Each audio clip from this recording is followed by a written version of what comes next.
عزیزان گرامی قدر، آج ایک چھوٹے سے فقہی مسئلے سے ہم بات کا آغاز کریں گے. اور ویسے تو یہاں کی روش یہ ہے کہ فقہی مسائل کو بیان کیا جاتا ہے، درس کا آغاز فقہی مسئلے سے کیا جاتا ہے، لیکن ہم اس روش سے محروم رہے. آج اس اعتبار سے کہ ماہ رمضان میں اس مسئلے کی ضرورت پیش آتی ہے، اور اگر معلوم ہو جائے تو کیا ہی کہنا، کیونکہ ساری زندگی اس مسئلے سے سروکار رہتا ہے، تو بہت بہتر ہے کہ اس مسئلے کو بیان کر دیا جائے.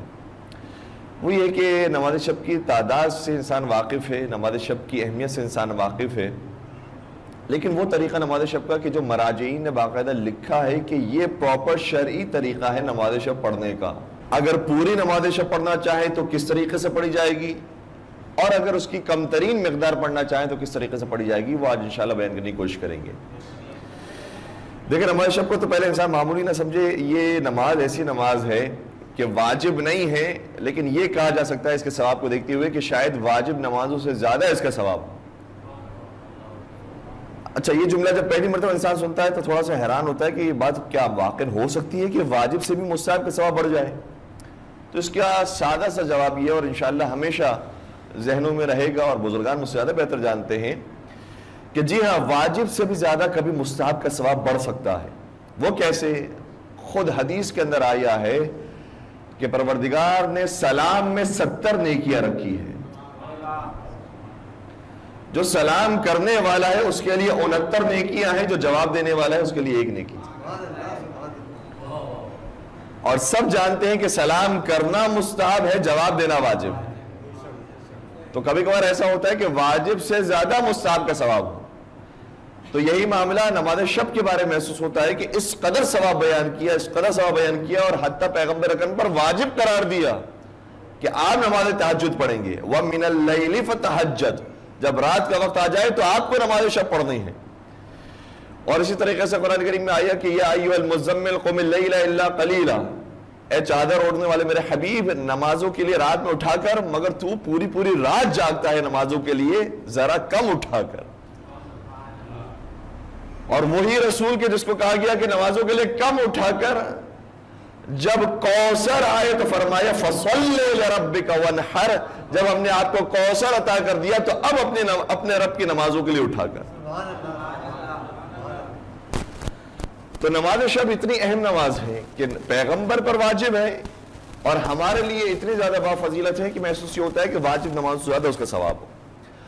آغا علی قاضی طباطبائی، جو علم عرفان کا بہت بڑا نام ہے، آغا خمینی ان کے شاگرد، آیت اللہ بہجت ان کے شاگرد، علامہ محمد حسین طباطبائی ان کے شاگرد. تو آغا علی قاضی طباطبائی سے کسی نے سوال کیا کہ اگر کسی کے پاس دنیا نہ ہو، دنیا میں غریب ہو، مفلس و نادار ہو، دنیا نہ ہو تو وہ کیا کرے؟ تو فرمایا نماز شب پڑھے. اگر ایک شخص کی دنیا آباد ہو لیکن آخرت خراب ہو، پھر وہ کیا کرے؟ کہ اسے چاہیے نماز شب پڑھے. کہ اگر کسی کو دنیا اور آخرت دونوں چاہیے، وہ کیا کرے؟ کہ نماز شب پڑھے. اور روایات کو دیکھ کر بالکل یہی اندازہ ہوتا ہے کہ نماز شب پڑھنے سے دنیا بھی اعلیٰ ہے، آخرت بھی اعلیٰ ہے. چھٹے امام جعفر صادق علیہ السلام کی حدیث یہ ہے،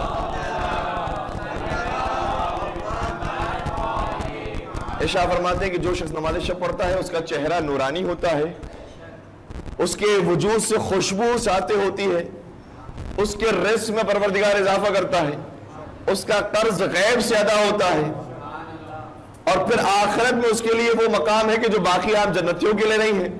یہاں تک ارشاد فرمایا کہ جس طریقے سے اہل زمین کے لیے آسمان کے ستارے چمکتے ہیں، اسی طریقے سے آسمان والوں کے لیے وہ گھر چمکتے ہیں جس گھر میں نماز شب پڑھی جائے اور تلاوت قرآن کریم کی جائے.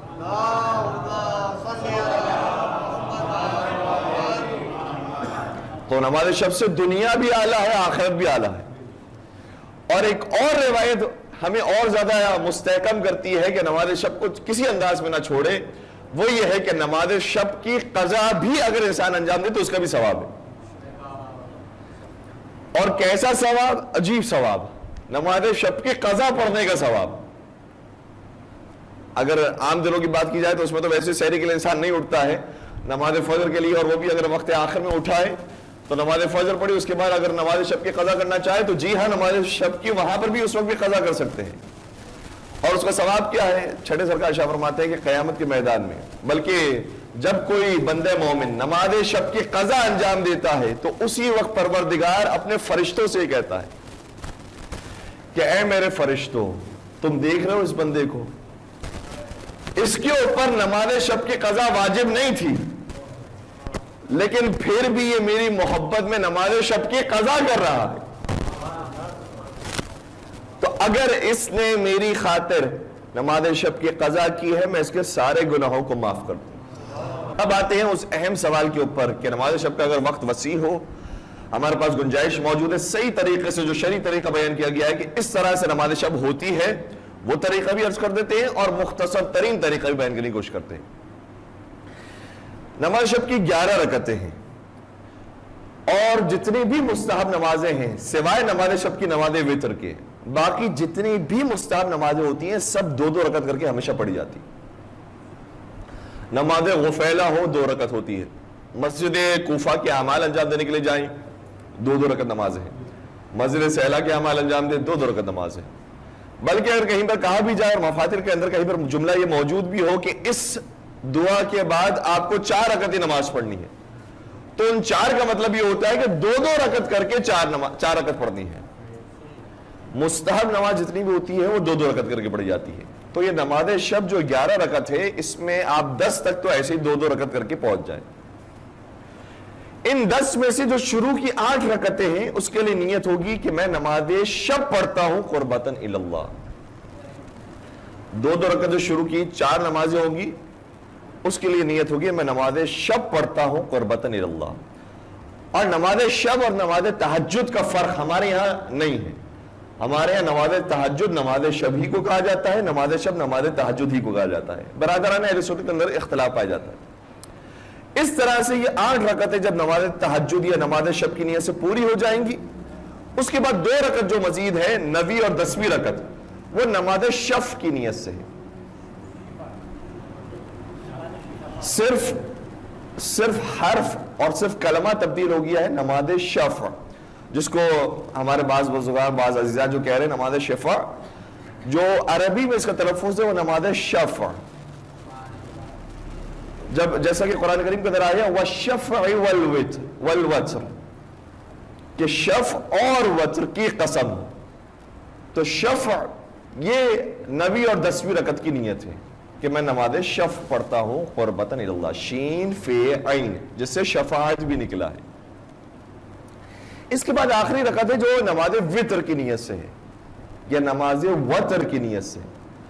وتر یا وتر کا مطلب ہوتا ہے ایک تنہا، وہ آخری 1 رکعت 11ویں رکعت نماز وہ نماز وتر کی نیت سے یا نماز وتر کی نیت سے پڑھی جائے گی۔ یہ پروننسیشن کا اختلاف ہے لیکن خیر نماز وہی ہے، اور ہماری نیت یہ ہے کہ جو نماز پروردگار عالم نے نماز شب کے بعد 2 رکعت واجب کی 2 رکعت قرار دی ہے وہ میں پڑھ رہا ہوں، اسی طریقے سے جو آخری رکعت قرار دی ہے وہ میں پڑھ رہا ہوں۔ تو یہ ہے نماز شب کی پوری نیتیں۔ اب آتے ہیں کہ اس کو انجام کیسے دینا ہے۔ جو شروع کی 8 رکعتیں تھیں 2 رکعت پڑھنے والی تھی، اس کو نماز فجر کی طرح انجام دینا ہے، ویسے ہی قنوت ہے، ویسے ہی سجدے ہیں، ویسے ہی رکوع ہے، ویسے ہی تشہد ہے، ویسے ہی سلام ہے۔ البتہ ایک اور مسئلہ بھی ہے لیکن میں اس لیے بیان نہیں کر رہا کہ کہیں بہت زیادہ ذہن الجھ نہ جائے، ابھی فی الحال یہی ذہن میں رکھ لیجئے گا کہ نماز فجر کی طرح وہ 2 رکعتیں کر کے پڑھ لی جائیں گی۔ پھر آتے ہیں نماز شفع کے اوپر۔ نماز شفع کو بھی نماز فجر کی طرح ہی پڑھنا ہے، صرف ایک فرق کے ساتھ کہ اس کی دوسری رکعت میں قنوت نہیں پڑھنا، تو قنوت نماز شفع میں نہیں پڑھنا۔ لیکن اگر اتفاق سے، چونکہ عادت کے اندر یہ ہوتا ہے بھول جاتا ہے انسان، قنوت کے لیے ہاتھ بلند کر لیتا ہے، قنوت پڑھ کے پھر رکوع میں جاتا ہے، پھر یاد آتا ہے کہ میں نماز شفع میں قنوت پڑھ لیا، تو اگر کوئی غلطی سے پڑھ لے تو کوئی حرج نہیں ہے، نماز ٹھیک ہو جائے گی، نماز پہ کوئی ایسا نقصان نہیں کہ جس سے کہا جائے کہ نماز باطل ہو گئی، باطل نہیں ہوئی۔ لیکن ویسے اصول یہ ہے کہ نماز شفع کے اندر قنوت نہیں پڑھنا۔ یہ 10 رکعتیں ہو گئی۔ اب آتے آخری رکعت پر جو اہم ترین رکعت ہے، اور یہی 1 رکعت وہ ہے کہ جس کے بارے میں بڑے بڑے مراجعین فرماتے ہیں کہ پوری اگر نماز شب نہ بھی پڑھ سکو، یہی 1 رکعت پڑھ لو، انشاءاللہ پروردگار پوری نماز شب کا ثواب دے گا، جس میں آیت اللہ سستانی بھی موجود ہے۔ آیت اللہ سستانی فرماتے ہیں کہ پوری 11 رکعت نماز پڑھنے کا وقت نہ ہو، ایک آخری رکعت پڑھ لیں نماز وتر تو وہ بھی نماز شب کے اندر شمار ہو جائے گی۔ اب نماز وتر کا جو پورا تفصیلی طریقہ ہے وہ بھی بیان کر دیتے ہیں، اور جو مختصر طریقہ وہ بھی۔ جو تفصیلی طریقہ وہ یہ ہے کہ جب ایک رکعت نماز پڑھنی ہے تو اللہ اکبر کہہ کے ہم نے الحمد شروع کیا، الحمد پڑھنے کے بعد سوروں کے اندر تھوڑی سی تفصیلات ہیں، لیکن میں فی الحال وہ چھوڑ رہا ہوں کہ کہیں اس کے بعد دوبارہ ذہن کنفیوز نہ ہو جائے۔ کوئی بھی سورہ پڑھ کر اللہ اکبر کہہ کے قنوت میں ہاتھ کو بلند کیا۔ اب قنوت اس کا سب سے زیادہ اہمیت رکھتا ہے۔ قنوت میں 5 باتیں ہیں، بنجتن بھی 5، یا قنوت کے اندر باتیں بھی 5، اور ان باتوں کو یاد رکھنے کے لیے جو ترتیب ہے آیت اللہ سستانی نے جو بیان بھی کی ہے وہ اس طریقے سے ہے کہ پہلے چھوٹا فگر ہے، اس کے بعد اس سے بڑا فگر ہے، اس کے بعد اس سے بڑا فگر۔ سب سے جو چھوٹا فگر ہے جو قنوت میں جانے کے بعد انجام دینا ہے وہ کیا ہے کہ 40 مومنین کے لیے دعائیں مغفرت کرنی ہے۔ پہلے 40 مومنین کے لیے دعائیں مغفرت، اس کے بعد ہے کہ پھر آپ جو دعا مانگنا چاہے دعا مانگیں، اپنی حاجات طلب کریں۔ اب اس کے اندر آپ ربنا آتنا فی الدنیا حسنہ وفی الآخرۃ حسنہ وقنا عذاب النار، اور اس طریقے سے بہت ساری دعائیں مانگ سکتے ہیں۔ اس کے بعد مرحلہ آتا ہے 70 مرتبہ کا، 40 کے بعد آتا ہے عدد 70 مرتبہ۔ 70 مرتبہ کہنا ہے استغفر اللہ ربی واتوب الیہ، جو ہم 2 سجدوں کے درمیان بھی کہتے ہیں استغفر اللہ ربی واتوب الیہ، بالکل وہی سٹیٹمنٹ 70 مرتبہ انجام دینا ہے۔ پھر اس کے بعد 7 مرتبہ کہنا ہے، 70 کے ساتھ جڑا ہوا عدد ہے 7، وہ ایک شاید نیا جملہ ہو، تھوڑا سا دقت ہوگی یاد کرنے میں، میں دہرا دیتا ہوں، ریکارڈ بھی ہو رہا ہے اور انشاءاللہ یاد رہے گا۔ وہ یہ ہے کہ ھذا مقام العائذ بک من النار، اے میرے رب یہ اس بندے کا مقام ہے کہ جو تیری پناہ میں آنا چاہتا ہے، جو آتش جہنم سے چھٹ کر تیری پناہ میں آنا چاہتا ہے، یہ اس بندے کا مقام ہے۔ ہم نے استغفار کر لیا 70 مرتبہ، اب ہم یہ جملہ 7 مرتبہ کہہ رہے ہیں۔ پھر آخری سٹیج آتا ہے 300 مرتبہ کہنا ہے الف الف الف الف الف، یہ کہتے رہنا ہے کہ پروردگار معافی پروردگار معافی پروردگار معافی، 300 مرتبہ الف کہنا ہے۔ اس طرح سے یہ ہمارا قنوت مکمل ہو جائے گا۔ تو 5 چیزیں تھی، میں بہت مختصر طریقے سے بیان کر رہا ہوں۔ پہلی چیز 40 مومنین کے لیے دعائیں مغفرت، پھر اپنی حاجات کو طلب کرنا، پھر 70 مرتبہ استغفر اللہ ربی واتوب الیہ، پھر 60 مرتبہ ھذا مقام العائذ بک من النار، پھر 300 مرتبہ العفو العفو العفو العفو۔ اس طریقے سے دعائے قنوت ہمارا مکمل ہو جائے گا۔ پھر ہمیں رکوع میں جانا ہے، کھڑے ہونا ہے، پھر سجدے میں جانا ہے، تشہد و سلام پڑھ کے نماز کو مکمل کر دینا ہے۔ تو انشاءاللہ یہ وہ طریقہ ہے کہ جس سے یہ کہا جائے گا کہ ہم نے ویسے ہی نماز شب پڑھی کہ جیسے ہمیں معصومین نے سکھایا تھا۔ باقی اس کا ایک شارٹ طریقہ ہے، اور شارٹسٹ طریقہ میں آپ کی خدمت بیان کر دیتا ہوں، وہ یہ ہے کہ ایک رکعت ہی انسان پڑھے اور یہیں سے ہی عادت کا آغاز کرے۔ کبھی کبھار ہمارے لیے ڈائریکٹ پہاڑ کے چوٹی پہ پہنچنا مشکل ہوتا ہے، پہلے ہم پہاڑ کو دیکھ کر آ جائیں کہ یہ پہاڑ کتنا اوپر ہے، وہیں سے ہی اندازہ ہو جائے گا کہ ہم غار حرا تک پہنچ بھی سکتے ہیں نہیں پہنچ سکتے۔ تو وہاں نیچے کھڑے رہ کر اگر اندازہ کرنا ہے تو ایک رکعت نماز پڑھیں، صرف اس کے اندر وہ جو لازمی چیزیں ہیں کہ جس سے نماز کہلائی جاتی ہے وہ پڑھ لیں۔ وہ کیا ہے؟ اللہ اکبر کہہ کے نماز کا آغاز کیا، صرف الحمد پڑھ لینا بھی کافی ہوتا ہے۔ مستحب نمازوں میں الحمد پڑھ لینا بھی کافی ہوتا ہے، اس کے بعد دوسرا سورہ بھی پڑھنے کی ضرورت نہیں ہوتی۔ تو الحمد پڑھیں، الحمد پڑھتے ہی قنوت اگر پڑھ لیں تو آپ کی مہربانی ہے کہ قنوت کے اندر کوئی بھی جا کر دعا مانگ لیں، اور سب سے بہترین دعا یہ ہے کہ محمد و آل محمد پر پروردگار اپنی رحمت نازل فرمائے۔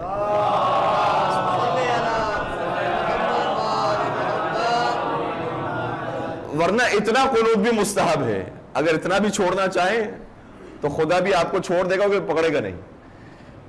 لیکن اگر قنوت مختصر پڑھنے، مختصر پڑھتے ہی رکوع میں چلے جائیں، رکوع میں جانے کے بعد جو واجب مقدار ہے رکوع کی وہ کیا ہے؟ سبحان ربی العظیم وبحمدہ، بس۔ یا دوسرا آپشن یہ ہے کہ ہم کہیں 3 مرتبہ سبحان اللہ سبحان اللہ سبحان اللہ، یہ ہے ذکر رکوع، بس اتنا پڑھ لیں رکوع ہو گیا۔ اس کے بعد اگر درود وہاں پر بھی پڑھ لیں تو بھی اچھی بات ہے، زیادہ مرتبہ سبحان اللہ کہہ لیں تو بھی اچھی بات ہے، لیکن واجب مقدار ادا ہو گئی۔ اس کے بعد پھر کھڑے ہونا ہے۔ سمع اللہ بھی مستحب واجب نہیں ہے، وہ بھی کہے بغیر اگر انسان ڈائریکٹ سجدے میں چلے جانا چاہے تو بھی جا سکتا ہے، چلا جائے سجدے کے اندر۔ سجدے میں جانے کے بعد وہاں پر بھی 3 مرتبہ ہی کہہ سکتا ہے سبحان اللہ سبحان اللہ سبحان اللہ، یا دوسرا آپشن یہ ہے کہ کہے سبحان ربی الاعلی و بحمدہ، بس اتنا کہہ دیں، پھر بیٹھ جائیں۔ اس کے بعد استغفر اللہ ربی واتوب الیہ کہنا بھی ضروری نہیں ہے، وہ کہے بغیر بھی دوسرے سجدے میں چلے جائیں تب بھی کافی ہے۔ اس میں پھر جانے کے بعد یہی کہیں گے، کیا کہیں گے 3 مرتبہ؟ سبحان اللہ سبحان اللہ سبحان اللہ۔ ویسے تو مجلسوں میں کوئی سبحان اللہ نہیں کہتا، لیکن کم از کم نماز کے طریقے میں مجبوراً آپ سے میں کہلوا رہا ہوں 3 مرتبہ کہہ دیں سبحان اللہ سبحان اللہ سبحان اللہ، 4تھی مرتبہ بھی آ گیا۔ اور دوسرا آپشن وہی ہے کہ سبحان ربی الاعلی و بحمدہ کہیں، اس کے بعد دوبارہ سے بیٹھ جائے، اور تشہد جو اس کی واجب مقدار ہے، اشہد ان لا الہ الا اللہ وحدہ لا شریک لہ واشہد ان محمدا عبدہ ورسولہ اللہم صل علی محمد وآل محمد۔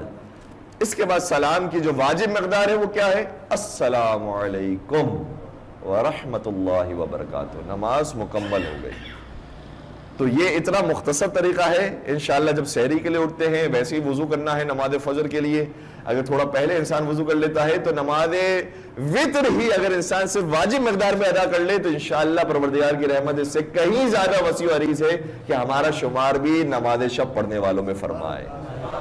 مل کر ایک درود پڑھ دیجئے محمد وآلہ۔